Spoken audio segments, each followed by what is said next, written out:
Yung lalo na mga, ito paano ba, maswerte ba ito sa negosyo ko? Maswerte ba ito? Malas ba ito? Ganun. Kasi may manigaan sila, yung mga feng shui. Ah, mas binigyan mo ng halaga yung sasabihin nung manghuhula o nung sinabi nung nung astrologer kaysa sa sinabi ng alahayam na pag sumunod ka sa akin, pagpapalain kita. Parang tinanggihan mo yung pagpapala niya, kundi sinunod mo sarili mong karunungan, pangunawa. Yun lang po mga kapatid, meron pa kayong opinion? Sabi, wala nang mawawala dyan eh. Sige, sundin na natin, ganyan. Pero kung tutusin, titingnan mo, wag mo ilagay yung sa gitna ng bahay mo, yung CR, wag mo ilagay which is very common sense kasi ang CR is naka-defile yan. So, dapat ilagay mo sa bandang likod, kaya nga palikuran ang tawag ng Ang mga ninunungan natin, separate nasa labas pa ng kampo nila yun eh. Kaya pag nagkakaroon ng mga salot, ang mga Israelita hindi sila nasasalot kasi sa linis, separate nila ang malinis sa marumi. Ano pa yung mga sinasabi ng feng shui? Which is, common sense, actually, yung law of nature din yan eh. Na sinabi naman ng aba, iba yung lalagay ka ng patay, di ba? Buti nga ngayon, mga, na, ah, kaya, di ba, ang ating mga patay, 24 hours lang. Dapat nililibing na kasi nakaka-define yun. Yung essence niya, naiiwan sa isang kwarto. So kung may sakit pa yon, paano na? Di nahawa na ang lahat, kumalat pa yung 'Di ba kahit nga ang gobyerno natin mahigpit sa pagta-travel ng isang patay. Pag yun namatay sa disease, hindi basta-basta ang proseso kaya magbabayad ka na bawat taon, 'di ba? Meron silang ganyan. Kasi ayaw nilang kumalat ang disease o sakit.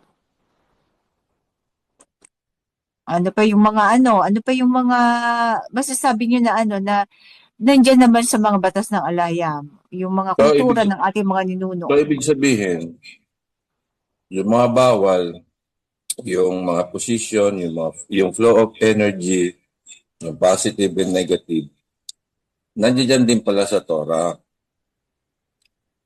Ano yan ng nature eh. Binabase naman kasi ng Chinese sa nature. Pero kung susundin mo yung ang sinasabi ng kung yung mga Kaya yan, kultura natin, ma-negative di yan. ba? So, dapat hindi yan nakapasok sa loob ng bahay natin, ano? Hmm. Oo. Ngayon mga sis, ipakita nga natin isang halimbawa ng verse sa Torah na itinuturo din sa atin ng Torah ang flow of energy na nandiyan din yun. Hindi pa kasi maintindihan ng tao na ano yung energy na sinasabi. Wala pa nga kuryente dahil, di ba? So, hindi siguro, pero yung mga yung mga sinasabi ng, even yung essence ng patay, di mo makikita, di ba? Pero malinaw ang sinabi ng, ng, ng alahayam, o yung paghahaluin mo yung wool at saka linen, yung paghahaluin yun. Hindi natin alam bakit kaya. Pero ngayon, na-explain na ng science. Pero during that time,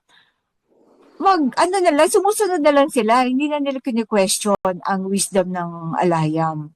Siguro yun ang Example, oo. example yung pagwawalis sa hapon, ganyan. Wala naman Napagawa. tayong mababasa Wala na tungkol ganun ba dyan, bro. tayo?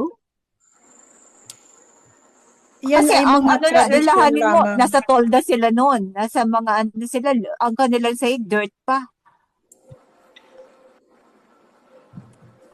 Wala sa kasulatan yan, bro. Yan ay mga Oo. tradisyon Oo. Mga ng o tao yan. pamahiin. Iba, at saka iba ang mga bahay nung araw. So, walang yan.